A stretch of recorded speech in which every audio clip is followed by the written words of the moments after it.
పూర్వజన్మలో నువ్వు బంగారు పూలతో పూజ చేసుంటావే, అందుకే నీకెంత అదృష్టం పట్టింది. ఏంటి నాయనా అంత అదృష్టం? కింద పడి తల పగలగొట్టుకోవడమా?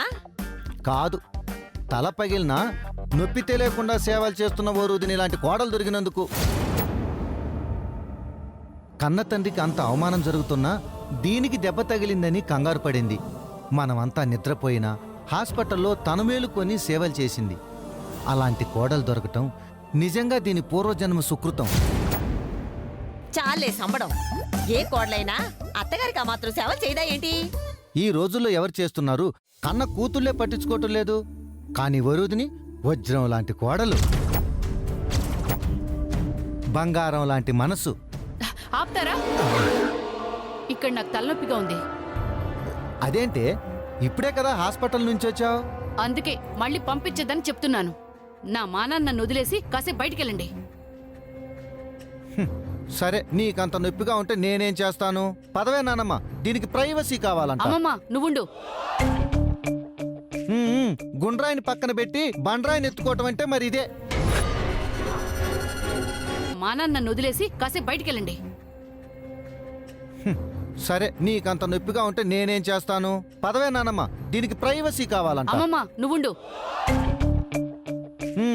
గుండ్రాయిని పక్కన పెట్టి బండ్రాయిని ఎత్తుకోవటం అంటే మరి ఇదే.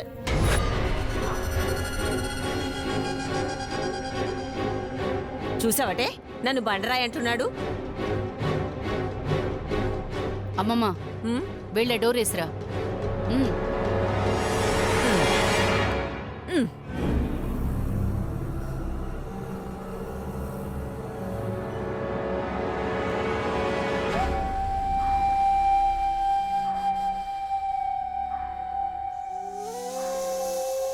ఏంటి ఏదైనా సీక్రెట్ చెప్పాలా?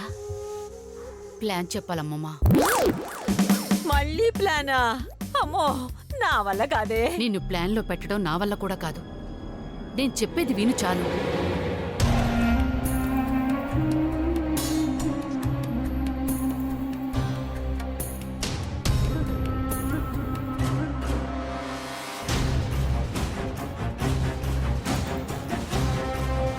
అమ్మమ్మ అది ప్లాన్ అంటే. చాలా బాగుంది. ఈ దెబ్బతో అది బిత్తరపోయి చిత్తైపోవడం ఖాయం. చిత్తు కాదమ్మమ్మా, చితి మంటల్లో కాలి బూడిద కావాలి. ఆ బూడిదను నా నుదుట విభూదిగా రాసుకోవాలి. అప్పుడే నాకు మనశ్శాంతి. నాకు కూడా అప్పుడే విశ్రాంతి. ఈ రోజుతో మనిద్దరి ఆశలు నెరవేరతాయి. ఆ వరుదిని ఆయువు గాల్లో కలిసిపోతుంది.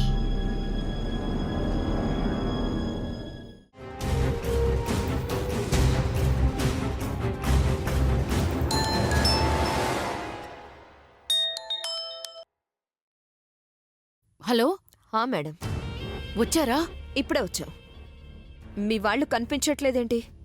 బయలుదేరుతున్నారు, రెడీగా ఉండు. Everything everybody ready madam. వాళ్ళు రావడమే ఆలస్యం. ఈసారి టార్గెట్ మిస్ అవ్వకూడదు. షాపింగ్ మాల్లో చేసినట్టు మిస్ ఫైర్ చేస్తే నేను క్షమించను. లేదు మేడం, ఈసారి మిస్ అయ్యే ఛాన్సే లేదు. ఫంక్షన్ హాల్లో చేసిన పర్ఫెక్ట్ దొంగతనంలా గుళ్ళో మర్డర్ ఖచ్చితంగా జరిగిపోతుంది. Don't worry. అత్తయ్యా,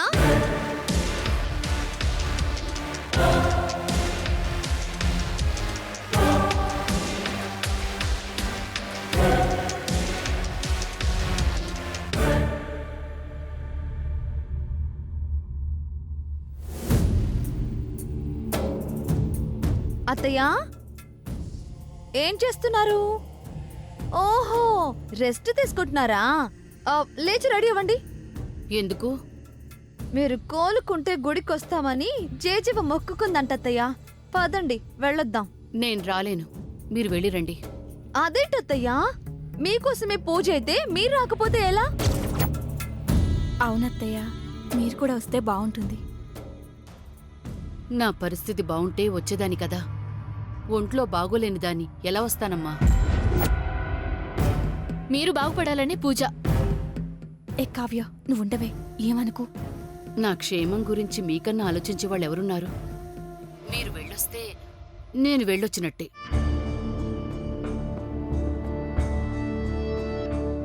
మేం వెళ్తే నువ్వు వెళ్ళినట్టేనా? చెత్త లాజికల్ ఒకటి. భారతి, అందరూ బయలుదేరుతున్నారు. హ? మిమ్మల్ని రెడీ అవ్వమంటే ఇక్కడేం చేస్తున్నారు? అత్తయ్యని కూడా రమ్మని పిలుస్తున్నాం. అదెందుకు? హాస్పిటల్ నుంచి చచ్చి బతికొచ్చింది. మళ్ళీ బయట తిరిగితే దాని ఆరోగ్యం ఏం గాను? మనం వెళ్ళొద్దాం. మనతో వస్తే బాగుంటుందని పిలవడానికి వచ్చాం. రానంటే ఏం చేస్తాం? అవును, అది రాదు. మనమే వెళ్ళొద్దాం. టైం అవుతోంది, అక్కడ అందరూ ఎదురు చూస్తుంటారు.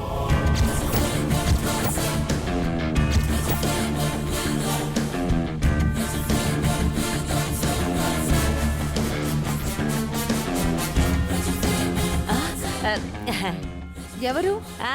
అదే ఇంకెవరే? దేవుడు, పూజారీను. పదండి పదండి పదండి. రా. వెళ్ళొస్తాం అత్తయ్య. ఉమ్. జాగ్రత్త.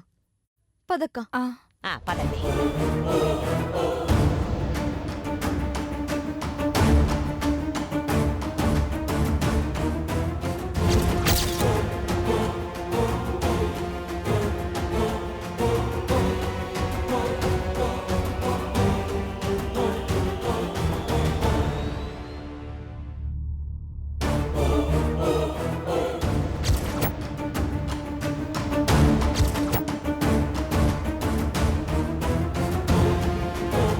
హలో, మేడం, అంతా విన్నావుగా?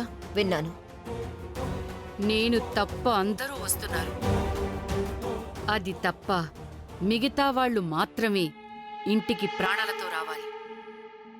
వాళ్లతో దాని శవం మాత్రమే రావాలి. అలాగే మేడం. గుడి, దేవుడు అని భయపడకు. భక్తులు, పిల్లలు ఉంటారని జాలి పడకు. దాని పక్కన ఎవ్వరున్నా సరే దయ తలుచకుండా చంపేయి. ముక్కలు ముక్కలైపోవాలి.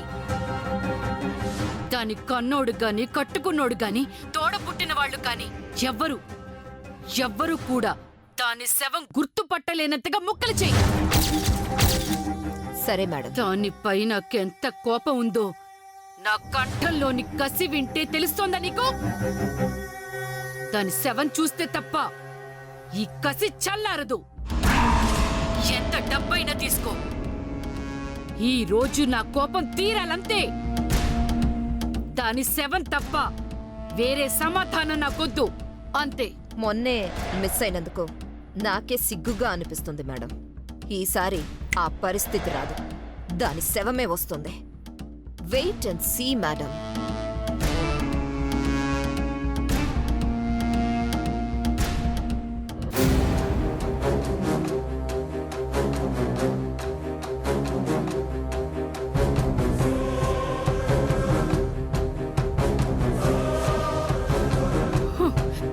భయం లేని నన్నే భయపెడతావే? నాకే వార్నింగ్ ఇస్తావా? ఎలాంటి హెచ్చరిక లేకుండా నీ కోసం చావు ఎదురు చూస్తోంది. వెళ్ళవే, వెళ్ళి శవాయి తిరిగిరా.